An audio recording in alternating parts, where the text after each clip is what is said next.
அபிமெலேக்கு.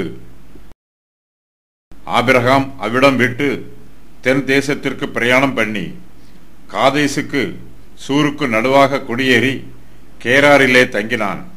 அங்கே ஆபிரகாம் தன் மனைவியாகிய சாராளை தன் சகோதரி என்று சொன்னதினாலே கேராரின் ராஜாவாகிய அபிமெலேக்கு ஆள் அனுப்பி சாராளை அனுப்பித்தான். ஆபிரகாம் இதுவரையிலும் மம்ரேயில் குடியிருக்கிறார்.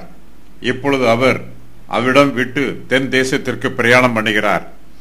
ஆபிரகாம் மம்ரேயை விட்டு ஏன் புறப்பட்டு போகிறார் என்பதற்கான காரணம் இந்த பகுதியில் சொல்லப்படவில்லை. ஆபிரகாம் காதேசுக்கும் சூருக்கும் நடுவாக குடியேறி கேராரிலே தங்குகிறார். ஆபிரகாம் இரண்டாம் முறையாக வடக்கிலிருந்து தென் தேசத்திற்கு பிரயாணம் பண்ணுகிறார். அவர் 2 முறை தென் தேசத்திலிருந்து வடக்கு நோக்கி பிரயாணம் பண்ணினார். கேராரிலே அபிமெலேக்கு என்பவன் ராஜாவா இருக்கிறான். ஆபிரகாம் கேராரிலே தன் மனைவியாகிய சாராளை தன் சகோதரி என்று சொல்லுகிறார். ஆபிரகாம் பொய் சொல்லுவது கர்த்தருடைய பார்வையில் பாவமாயிருக்கிறது. ஆபிரகாம் இதுபோன்ற பாவத்தை எகிப்து தேசத்தில் இருந்தபோது பார்வோனுக்கு முன்பாக ஏற்கனவே செய்திருக்கிறார். ஆபிரகாம் எகிப்து தேசத்தில் ஏற்கனவே செய்த பாவத்தை இப்போது கேராரிலும் செய்கிறார். ஆபிரகாமை போன்ற நீதிமான்களும் ஒரு தரம் பாவத்தில் விழுந்த பின்பு மறுபடியும் அதே பாவத்தை செய்வதற்கு வாய்ப்புள்ளது.